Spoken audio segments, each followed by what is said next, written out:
Okay, this information has been given to me by a person I've known for 6 months, and he's proven to be highly credible in the past, and he is reporting that he's got information from an actual chemtrail geoengineering engineered aerosol pilot who is inside these programs. So this is new information.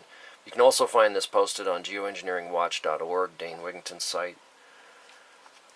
The rest of this I'm just going to read the posts that that record his contact with this pilot. All right, December 8th, 2014. My cousin, who was fired by our dictator just before making rank withheld, sent me information given to him by a friend who is still an Air Force pilot. This pilot is saying that he flies chemtrail flights. This pilot told my cousin that this global geoengineering effort goes by the name of, quote, indigo skyfold, unquote. At least within the circle of pilots and aviation crews that he works with, they are told to fly specific routes, and satellite comm links control the aerosol dispersal patterns. He says that they only make course corrections from time to time and perform landings and takeoffs. Pilot, navigation, and maintenance crews are rotated constantly and only spend about 18 months at one given base. He states that this is to keep pilots and their families from making too many friends and ending up with loose lips. Plus, they also rotate between day and night flights, one base for daytime flights and one for night. Each base covers a 250-mile zone, and each fleet squadron of planes cover 3 states, or an even larger swath of ocean. They are told to simply do their job and shut the F up. Their superiors will only tell them it's a matter of national security and, quote, without these flights, our enemy's newest technological weapons of war could easily penetrate America's airspace at will. We are dedicated and committed to keeping our allies safe from the same skyward threats, so we extend the arm of protection to those countries who support our efforts. Hostile nations are also building atmospheric shields while in the same discourse, trying to explore weaknesses in our ever-developing air and space-based technologies, unquote. Sounds more like a PR statement to me. I think this pilot either believes what he is told or he is simply trying to sugarcoat their genocide project. December 8, 2014. My firewall detected multiple intrusion attempts when I Googled the indigo skyfold code as well. Zero information found on the internet for this operation. That is unique. I received a rather lengthy reply from the chemtrail pilot. Here is that text from his or her email. First of all, I would like to say I do not agree with my mission assignments, but what soldier ever truly does? Several of us have considered bucking the ranks and going AWOL from time to time. We are kept in the dark when it comes to getting honest answers about what we are really spraying. Should they discover that we or our families are actively inquiring about your so-called chemtrails term, then automatic and swift disciplinary action will be taken. HARP and radar are 2 other non-allowed research subjects. Unless our children are learning about these in base schools, we cannot educate ourselves or our children through any public tutoring system. I would not intentionally spray my children with family with toxic aerosols, but as you must know, 80% or better do not have any family or children. Indigo pilots are chosen from the top ranks within the Air Force, Navy, and Coast Guard. Most of the pilots are, quote, hardened to humanity, unquote, and could care less about killing off unwanted or leeching aspects of America and the world. I swear to you, the majority of the pilots are like machines. I call them tanker terminators. I should not be telling you this, but nearly 1/3 of all flights are being orchestrated from small unnamed islands, where newly constructed bases are being built, at a rate of 8 per year. On these extremely remote islands, there are HARP arrays of every possible design, with many arrays surrounding these islands, within the depths of the ocean itself.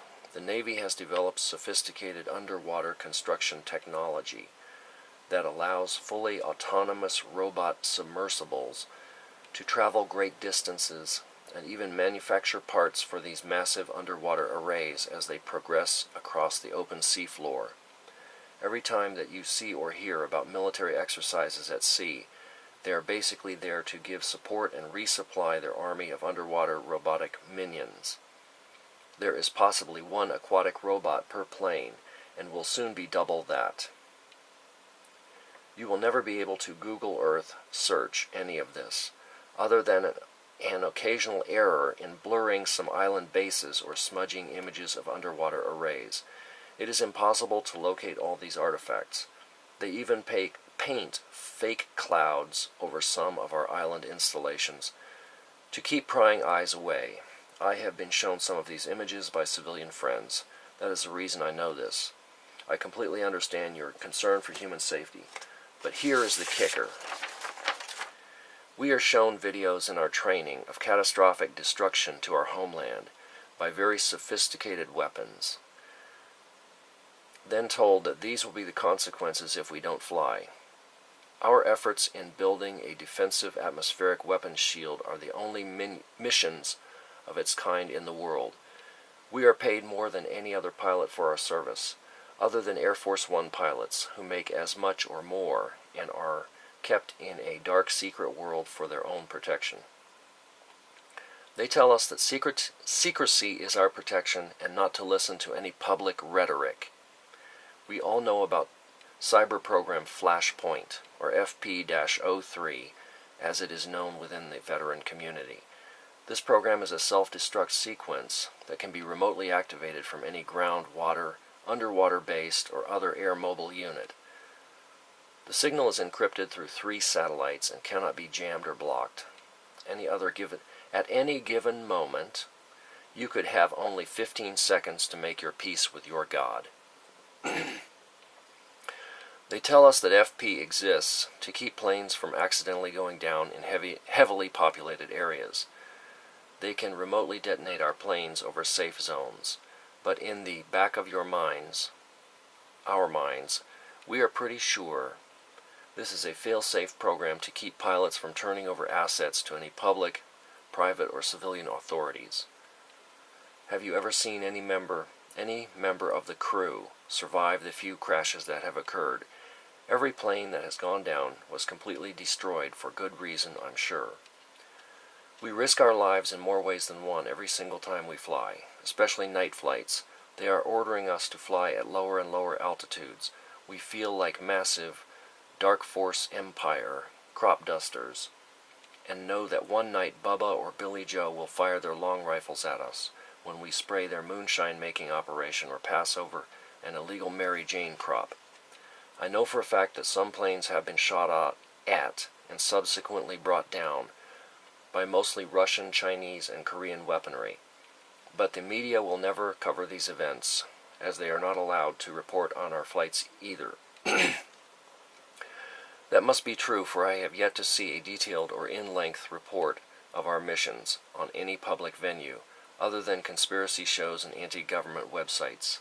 I risk everything for disclosing so much information, and you will find very few like me. Even my own flight crew would have me arrested and court-martialed if they knew of this dialogue. That is why I cannot email you directly. But from what your cousin tells me, you are also risking everything just to get this information out to your colleagues. I salute you, sir, for standing up to the establishment and Big Brother. I would love to go home tomorrow and not rack up one more single minute of flight time, except for a sweet little Piper Cub or a rat-tail barn racer. I miss those beautiful blue skies from my youth, and I am ashamed for hazing over that dream. Maybe more of my fellow pilots will read or hear about this and decide to come forward as well. I only know a small fraction of the larger picture, as they compartmentalize everything. Should I become aware of any new significant developments, I will email your cousin. And now this is the man I have contact with. He says he senses a wavering within the ranks and feels that a kind of mutiny is being boiled to the surface of this whole geoengineering global whitewashing, if you catch my drift. My cousin still has friends in high places too, so he is helping to protect the pilot. This came December 11. Last word from the pilot was, quote, all pilots on leave are required to report to their CO by December 15th for special training operations to qualify for Indigo Phase 2 flights, expected to be initiated by January 21. Those were his words, not the actual Air Force message. He wanted me to stress that. He believes that the focus of their flights will be moved to areas east of California and Texas in order to progress the drought further into the heartland. Plus, he feels that a very new, extremely toxic chemtrail mix is going to be sprayed using new technology that makes these special chemtrails completely invisible. Atmospheric shield of protection. He doesn't believe that either. So that's the end of the message from this chemtrail pilot. And I just, from my own experience, I've had a lot of contact with this guy for 6 months via the internet, and basically everything he's told me has turned out to be true, so I have no reason to doubt any of this. So, hope you can forward this.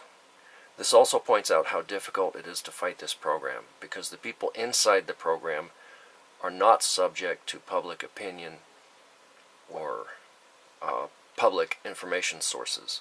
So we need to brainstorm and come up with a way to shut down this program, as it is actually heating the planet and killing everything with elevated UV and toxic metals. Thank you for listening.